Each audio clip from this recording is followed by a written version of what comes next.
Nasawi pong mag-ama habang kritikal naman ang isang ginang matapos silang pagsasaksakin sa Naga, Cebu. Suspect sa karumal-dumal na krimen ang pamangkin ng mag-asawang biktima. Base po sa investigasyon, nakaaway ng suspect ang isa sa mga anak ng mga biktima. Nagtalo po sila sa gitna ng kapistahan. Matapos po niyan, pinagbuntunan ng suspect ang pamilya ng biktima. Agad namang naaresto ng mga pulis ang suspect sa kanyang bahay sa Talisay City. Narecover sa kanyang patalim na ginamit sa krimen. Aminado naman siya sa kanyang nagawa. Nakakulong na siya ngayon at mahaharap sa reklamong multiple counts of murder maging frustrated murder. Samantala po naman, natagpuan po ang bangkay ng 18 taong gulang na babae sa damuhan doon sa Panglao sa Bohol. Huling nakitang buhay ang biktima nang lumabas po dahil kukuha ng sweldo sa kanyang pinapasukang grill house noong pong Mayo 5. Makalipas ang 3 araw po ay nadiskubre ang kanyang bangkay kasama ng mga basura.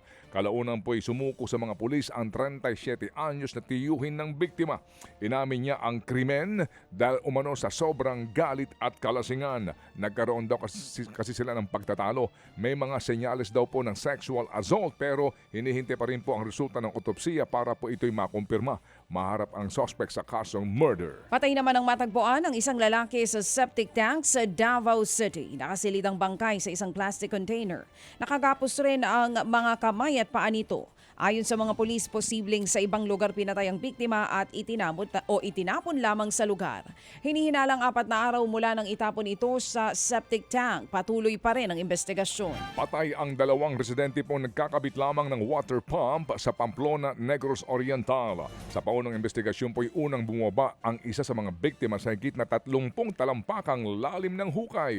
Pero napansin ng isa na kanyang kasamahan na tila hindi na ito nagpaparinig. Ito'y bumaba sa hukay para nga tumulong. Kalaunan po ay patay na silang nadiskubre. Sa paunang informasyon nga po ay naubusan ng oxygen ang mga biktima habang nasa hukay. Patuloy pang investigasyon sa insidente. Sugatan naman ng 11 magkakaanak matapos sumalpok ang sinasakyan na AUV sa concrete barrier sa Antipolo City.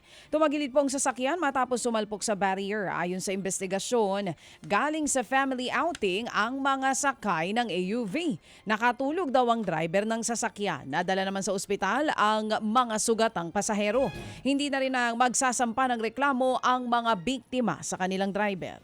Mga kapatid, patuloy po kayong tumutok sa 105.9 True FM para sa totoong balita, informasyon, music and entertainment. Mag-subscribe sa aming YouTube channel at podcast at sundan nyo kami sa Facebook, Instagram, X at TikTok sa True Network PH. Bisitahin din po ang aming official website, truefm.ph. At panoorin din kami sa True TV Signal, Channel 19. Kami po ang 105.9 True FM. Laging true sa'yo, kapatid.